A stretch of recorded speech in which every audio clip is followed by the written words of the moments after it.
Hello everyone, I am Hina Gupta and welcome to my channel Guiding Autism Hearts. So dear parents, आज हम एक नए topic पे बात करने वाले हैं।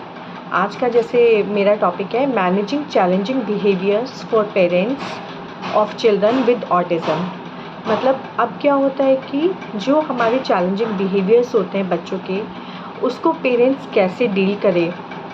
तो सबसे पहले हम बात करते हैं कि सबसे ज़्यादा जो हमारा लर्निंग में बैरियर बनता है, एक बिहेवियर भी हमारा एक मेजर इम्पॉर्टेंट पार्ट होता है।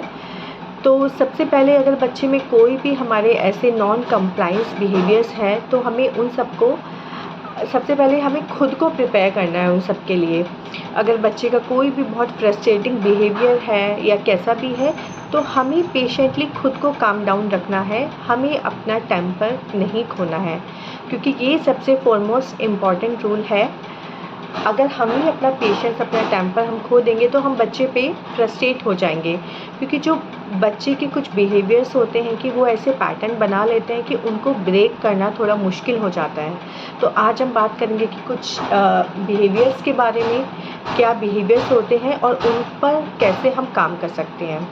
जैसे फर्स्ट मैं एक चैलेंज में एक एग्ज़ाम्पल लेती हूँ। जैसे मेरे साथ एक एग्ज़ाम्पल लेती हूँ। जैसे मैंने अपने बच्चे के साथ में प्ले करना स्टार्ट किया, तो जैसे मैं कोई भी एक्टिविटीज़ को जैसे मैंने विदिन मेरे बच्चे ने 1 और 2 सेकंड तक मेरे साथ प्ले किया, लेकिन आफ्टर विदिन अ मिनट्स और ए सेकंड उसके बाद में वो सब खेल को मैस कर देता था, मतलब ऐसे मिला दिया, फेंक दिया।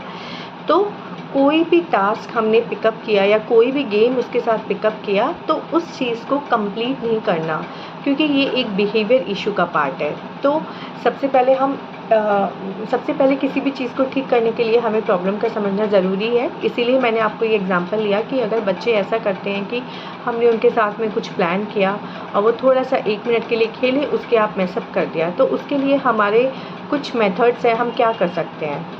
जैसे मैं आपको बताती हूँ कि सबसे पहले उस चीज़ को सही करने के लिए मुझे जो लगा, मैंने एक छोटा सा, जैसे सपोज़ मुझे आज अपने बच्चे को 3 एक्टिविटीज़ मैंने सोचा है करानी है, तो मैंने एक 3 एक्टिविटीज़ का एक सेट बनाया। जैसे सपोज़ मैं एग्ज़ाम्पल लेती हूँ, जैसे मेरे पास ये छोटे छोटे शेप्स का ये गेम है।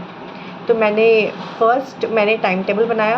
आप टाइम टेबल कैसे भी बना सकते हो कि मुझे ये नॉर्मल से ये शेप्स हैं और ये आप देख सकते हो ये बॉक्स है और इस बॉक्स के अंदर ड्रॉप करना है। तो सबसे पहले तो हमें इस चीज़ का ध्यान रखना है बिहेवियर्स को कंट्रोल करने के लिए। जैसे मेरे पास ये बहुत सारे शेप्स हैं, बीट्स हैं, तो हमें सारे कंप्लीट नहीं कराने हैं, हमें बस इसमें से सिर्फ 5 बीट्स का ही टारगेट रखना है। 5 बीट्स हो, कुछ भी हो, शेप्स हो, मेरे को सिर्फ 5 शेप्स लेने हैं। मैंने एक गेम बनाया, निकाल के रखा, मैंने बस 5 को सेलेक्ट किया। मुझे ये अपना टारगेट रखना है कि मुझे ये बच्चे को सिर्फ 5 ही ड्रॉप करवाने हैं, सो दैट कि सारे के चक्कर में बच्चा फ्रस्ट्रेट हो जाए। तो उसके लिए हम सबसे पहले, मैं आपको एग्जांपल बताती हूँ, हम क्या करते हैं कि जैसे मैंने कोई 3 एक्टिविटीज़ आज के प्लान में डिसाइड किए, मुझे 3 एक्टिविटी कराना है, तो मैं क्या कर सकती हूँ कि मैंने तीनों एक्टिविटीज़ का पिक ले लिया। जैसे फर्स्ट वाला है, ये मुझे ड्रॉप गेम कराना है। ये मैंने ऐसे ही घर पे बॉक्स बनाया था, इसमें हॉल किया था और ये ड्रॉप किया है। तो मैंने फ़ोटो से मोबाइल से इसका पिक लिया, प्रिंट आउट निकाला छोटे से स्टिकर में, और मैंने उसको वॉल पे पेस्ट कर दिया, लिख दिया एक्टिविटी 1, और मैंने वॉल पे उसको पेस्ट कर दिया। अब मैं आपको एग्जांपल देती हूँ। जैसे कि सेकंड एक्टिविटी है, सेकंड एक्टिविटी में जैसे मैंने ये गेम लिया है, ये है colour and shape shorter game. तो मैंने ये सोचा कि सेकंड, आप कोई भी एक्टिविटीज़ दे सकते हैं, सेकंड एक्टिविटीज़ में मुझे ये कराना है, colour and shape shorter game. तो मैंने ऐसे ही इसका भी पिक लिया, वॉल पे मैंने एक छोटा सा स्टिकर लगाया, 1 2 3 तीनों एक्टिविटीज़ का छोटे छोटे मैंने स्टिकर लगा लिए, और मैंने ये एक्टिविटीज़ सिर्फ 5 to 6 मिनट मैक्सिमम ड्यूरेशन इसके लिए रखी है। उसके बाद मैं बच्चे के साथ में आई, बच्चे को मैंने लिया और मैंने कहा कि सबसे पहले मैंने उसको वॉल पे दिखाया कि फ़र्स्ट हम एक्टिविटी आज क्या करने वाले हैं। तो वो जो स्टिकर है, किसी भी चीज़ से, मतलब टैकेट से या कोई भी टेप्स होती है, उससे मैंने वो स्टिकर को मतलब खुद से ही निकलवाया और साथ में बैठ के टेबल पे रखा मैंने। मतलब मैं आपको ज़्यादा ऐसे ही प्रैक्टिकल एग्जांपल दे रही हूँ जो किया है। ऐसे मैं ज़्यादा नोट्स में या इस तरह से मतलब थ्योरी में नहीं बताना चाहती। और फिर उसके बाद में मैंने बच्चे को ये दिखाया, चलो हमने उसको बोला pick up the start one shape and drop this, है ना। ऐसे करके ये हमने उसको 1 बाय 1 करके 5 इंसर्ट हमने उससे करा लिए। तो इस तरह से हमने उसको बताया कि एक्टिविटी स्टार्ट की और ये 5 किया, और इन बिटवीन अगर ऐसा लग रहा है कि बच्चा बीच में ही फ्रस्ट्रेट हो रहा है ये 5 शेप्स को ही ड्रॉप करने में, तो उस टाइम पे हमें गुस्सा नहीं करना है, उसको स्कोर नहीं करना है। धीरे से हमें बच्चे का खुद से हाथ पकड़ के अपने हाथ से उसको ड्रॉप कराना है, और हमें वर्ड्स का यूज़ कम करना है। बस स्टार्ट एंड हमें उसको धीरे से कराना है। हमें उसको बीच बीच में ये नहीं बोलना है कि गुस्सा मत करो, ऐसे नहीं करना है, आराम से खेलना है, ये मत करो। सिर्फ हमें छोटा सा हमने टास्क लिया, उसको कंप्लीट करवाया एंड देन क्लैप कि हमारा एक्टिविटी कंप्लीट। तो वहाँ उसको विजुअल क्लू भी मिल रहा है कि वो एक्टिविटी कर भी रहा है, कंप्लीट भी हो रहा है, क्लैप भी किया, और गिव देम ए हाई 10 और ए हाई 5। तो इस तरह से विद इन अ सेकेंड्स हमने एक एक्टिविटी फिनिश किया। अब हम उसको ऐसे बोलेंगे कि चलो नेक्स्ट एक्टिविटी टाइम, चलो कम विद मी। फिर से हम वॉल पे गए, हमने सेकेंड स्टिकर निकाला। अब हम उसको थोड़ा टाइम देंगे। देखो सेकेंड एक्टिविटी में क्या है, जैसे हमने शेप शॉर्टर लिया, उसमें भी हमने थोड़ी सी ही शेप्स लेंगे और उसको सेकेंड एक्टिविटी भी कराएंगे। तो ये मैं आपको इसलिए बता रही हूँ क्योंकि चैलेंजेस ये होता है कि हम सोचते हैं कि सारी कोई एक एक्टिविटी लिया और बच्चा सारी ही फिनिश करे। तो हमें इस एक्टिविटी के थ्रू हम उसके बिहेवियर्स को मैनेज कर रहे हैं। एक एक्टिविटी को, जो एक्टिविटी हमारी 15 मिनट्स लगते करने में, हमने उसको विद इन 2-3 मिनट्स में डिवाइड किया, एक कंप्लीट किया, उसको बताया कंप्लीट हो गई। फिर हमने सेकंड गेम पे मूव ऑन किया। ऐसा क्योंकि बच्चे अक्सर क्या होते हैं कि वो बोर हो जाते हैं, बीच में उसको मैसअप कर देते हैं, अब दूसरा गेम खेलना है, उसके पास पेरेंट्स सारे गेम फैला के रख देते हैं। तो हमें वो नहीं करना है, अपने साइड में 3 एक्टिविटीज़ रखनी है, सारे गेम उनसे अलग रखने हैं कि वो कन्फ्यूजन ना हो जाए। 1 बाय 1 करके हमने सेकेंड एक्टिविटी करवाई, देन अगेन एक्टिविटी कंप्लीट। ऐसे फिर बच्चे का थोड़ा सा होता है कि बिहेवियर्स में यही होता है, वो बहुत जल्दी इरिटेट होता है। तो फिर से हमें कोई पॉजिटिव रीइंफोर्सर उसको देना है 1 सेकंड के लिए। जैसे मैंने आपको लास्ट वीडियो में भी बताया था, कुछ भी खेलने के लिए आप दे सकते हो, पिंग पॉन्ग दे सकते हो, एक बलून फुला के हैंड से ऐसे खेल सकते हो, एंड उसको हम कोई भी इस तरह की सेंसरी बोल्स दे सकते हैं कि वो काम डाउन हो जाए 1 सेकंड के लिए। तो और रिवॉर्ड्स हमें करना है। वाह वेरी गुड, हमेशा रिवॉर्ड्स का ध्यान रखिए कि बच्चे को रिवॉर्ड्स हमें बहुत अच्छे से करना है, चीयर अप करना है। तो इस तरह से अगर हम एक्टिविटी करते हैं तो क्या होगा कि बच्चा एक्टिविटी को कंप्लीट भी करेगा, स्टार्ट एंड फिनिश का मतलब भी समझेगा। अब जैसे थर्ड एक्टिविटी हमने लिया, कोई भी जैसे वर्ड बिल्डिंग गेम का हमने थर्ड एक्टिविटी लिया है, जैसे मैंने आपको बताया था 2 एक्टिविटी, ये थर्ड एक्टिविटी है।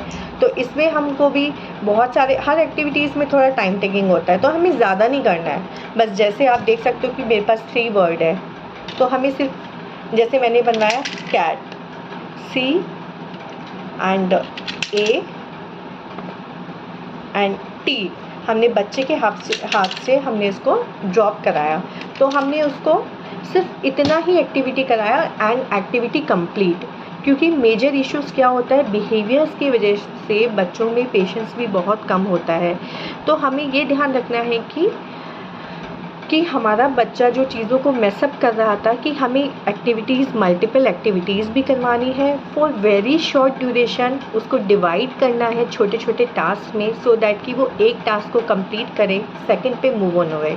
तो इस तरीके से बच्चे के जो बिहेवियर्स है वो काफ़ी मैनेज होते हैं, उनमें थोड़ा सा पेशेंस डेवलप होता है, और हमें अपने ऊपर का कंट्रोल नहीं खोना है, और हमें पेशेंटली काम डाउन रहना है। एज ए मदर मुझे भी मतलब हो जाता है, मेरा पेशेंस चला जाता है, फिर भी हमें अपने लिए भी समय निकालना है और थोड़ा सा मेडिटेशन भी करते जाना है, थोड़ा बहुत मॉर्निंग में अपने लिए टाइम निकालना है। क्योंकि ये सब चीज़ें स्टार्टिंग में जो मुझे प्रॉब्लम हुई, इन सब चीज़ों से मुझे काफ़ी हेल्प मिली है। खुद का पेशेंस रखना, बच्चे के साथ में हमेशा स्माइलिंग फेस रखना, खुश होना, कहीं ना कहीं हमें पता नहीं चलता लेकिन हमारी पॉजिटिव एनर्जी बच्चे में जाती है। तो हमारा खुश रहना, खुद को पेशेंस रखना, हमें खुद को भी ठीक रखना बहुत ज़रूरी है। एंड ये तो था कि कैसे हम कुछ बिहेवियर्स को मैनेज करें और इसको सिस्टमेटिक टास्क छोटे छोटे कैसे कराएं। ये एक इनिशियल वे है, आप इसको धीरे धीरे इंक्रीज़ कर सकते हो।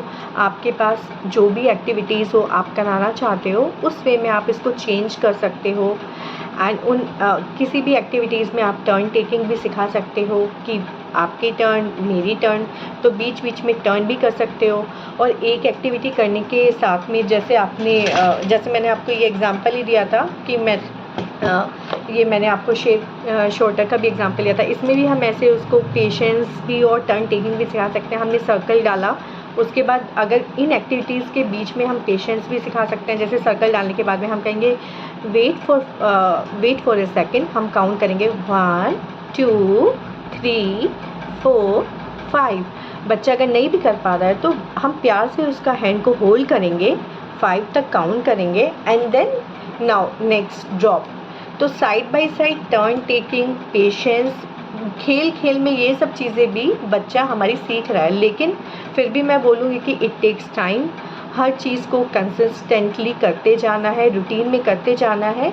और कभी कभी हमारे टारगेट डिसाइड करने से भी बच्चे को टाइम ज़्यादा लगता है, तो हमें बिल्कुल नहीं होना है कि मैंने इतने अच्छे से किया बच्चा नहीं सीखा, क्योंकि मुझे इस बारे में बताने की ज़रूरत नहीं है। आप भी जानते हैं कि ऑटिज़म क्या है, बहुत मुश्किल है, टाइम टेकिंग है। लेकिन मैं ये ज़रूर बोलूँगी कि इम्प्रूवमेंट्स होते हैं, स्पीच भी आती है, लैंग्वेज भी आती है, सब कुछ आता है। हमें कंटिन्यूशनली एफर्ट्स डालने पड़ते हैं, लगना पड़ता है। अब सेकेंडली एक चीज़ और बताना चाहूँगी इसके साथ में, ये तो था कि कैसे हमने बिहेवियर को मैनेज किया। और अगर बच्चे में और भी कोई भी कैसे भी बिहेवियर्स है तो उसके लिए बेसिकली हमें एक मेथड होता है, ABC मेथड, हमें उसका ध्यान रखना है। जैसे मैं एक एग्ज़ाम्पल दे रही हूँ कि मैं बच्चे के साथ में कैरम प्ले कर रही हूँ। तो कैरम खेलते खेलते क्या हुआ कि वो एकदम से बस्ट आउट हो गया, उसको गुस्सा आ गया, उसने सारी जो भी हमारे स्ट्राइकर्स गोटीज़ थी उसने थ्रो कर दिया और वो आउट ऑफ कंट्रोल हो गया। तो कहीं ना कहीं बेसिकली जैसे एक एग्जांपल दे रही हूँ कि ABC एक पॉइंट है, तो B वाले पॉइंट पे, सेंटर पॉइंट पे बच्चे का एक हाईली बहुत बिहेवियर आ गया। तो हमें इन चीज़ों को भी समझना है कि हमें ये ध्यान रखना है कि जैसे ही उसका बिहेवियर आया उससे पहले क्या हुआ था, जस्ट पहले आपको सिचुएशन को भी एनालाइज करना है। आपको ये एनालाइज करना है, कहीं ना कहीं कोई ना कोई ट्रिगर पॉइंट होगा। जैसे सपोज़ हम कह सकते हैं कि जैसे अगर मैं उसके साथ खेल रही हूँ और सपोज़ कि या कोई और भी खेल रहा है, किसी ने ऐसे कर दिया कि ओह मैं जीत रहा हूँ ये, तो हमारे बच्चे को तो अभी लैंग्वेज इतना नहीं है, वो चीज़ बोल के नहीं बताए, वो सब चीज़ें उसकी एंगर में कन्वर्ट हो जाती है। तो हमें इन चीज़ों का ध्यान रख, तो वो चीज़ उसके हार्ट पे, दिल पे एकदम फील हो गई। तो हमें ये ध्यान रखना है कि जैसे ही बिहेवियर आया उससे पहले क्या हुआ, हमें उसका बिल्कुल एकदम नोटिस करके रखना है, सो दैट कि बिहेवियर इतना ज़्यादा आ जाए, उसके कॉन्सिक्वेंसेस हो। तो हमें कोई भी बिहेवियर आने में हमेशा ध्यान रखना है कि जहाँ भी हमें लगता है कि एकदम एंटीसीडेंट पहले वाला बिहेवियर कुछ आने वाला है, कुछ ऐसी चीज़ ट्रिगर हुई है कि एकदम बिहेवियर, तो हमें वहीं उसको ब्लॉक कर देना है। बहुत ज़्यादा हाइपर बिहेवियर आने से ही पहले कुछ चीज़ों में हमें बच्चे को ब्लॉक कर देना है, सो दैट कि उसका वो एग्रेसिव वाला बिहेवियर नहीं आए। तो इनिशियल ईयर्स में 3 to 5 ईयर्स में ये काफ़ी चैलेंजेस होते हैं, जब तक बच्चा अच्छे से एक्सप्रेस करना नहीं सीखता। तो हमें इन सब चीज़ों का ध्यान रखना है कि कोई भी अगर बिहेवियर ट्रिगर हो रहा है तो ज़रूर उससे पहले कुछ ना कुछ उसने फील किया होगा या कुछ भी हुआ होगा। तो जहाँ भी हमें लगे हल्का सा बिहेवियर आने वाला है या कुछ भी होने वाला है इस चीज़ में, तो वी विल डाइवर्ट, उस टाइम पे उस टास्क को हम क्लोज़ करेंगे, कंटिन्यू नहीं करेंगे। अगर हम कोई भी गेम खेल रहे हैं या कोई भी है, वहाँ कुछ देर के लिए हमें उसको क्लोज़अप करके, शट डाउन करके किसी और फन एक्टिविटी में या जो उसको पसंद है वहाँ हमें एकदम मूव ऑन करना है। क्योंकि बच्चा सेल्फ कंट्रोलिंग स्किल्स भी उसको धीरे धीरे आएगी। तो जैसे जैसे उसकी हमारे ये जो बिहेवियर्स हैं, ये जितने भी नॉन कंप्लायंस बिहेवियर्स होते हैं, ये बच्चा धीरे धीरे अगर हम ब्लॉक करते जाएंगे तो बच्चे को धीरे धीरे फिर हम काम डाउन होना भी सिखाते रहेंगे। तो ये बिहेवियर्स के ऊपर था मेरा थोड़ा सा मतलब आई होप मैं आपको कुछ बता पाई हूँ। और साइड बाय साइड चीज़ें आप घर पे रखिए कि ये भी आप ध्यान रखिए कि अगर आप बच्चे को कोई एक्टिविटी करवा रहे हो तो उससे पहले आप थोड़ा सा, आपको पता ही होगा, I think parents mostly occupational therapy लेते होंगे, घर पे भी आप उसको थोड़ा सा स्किपिंग करवा सकते हैं, उसको बॉल प्रेशर दे सकते हैं, और उसकी मसाज ऑयल से बहुत इम्पॉर्टेंट है। तो कुछ ऐसी टेक्निक्स आप ये सब कीजिए बच्चे को कि कोई भी एक्टिविटी करवाने से पहले, सो दैट कि बच्चा थोड़ा सा रिलैक्स हो और वो अच्छे से आपके साथ एक्टिविटी करे। तो इन शॉर्ट यही था वीडियो में। हर चीज़ को पूरा कंप्लीटली ना करवा के एक टास्क को 10 टाइम्स आप डिवाइड करो, 10 टुकड़ों में डिवाइड करो और छोटे छोटे पैटर्न्स में।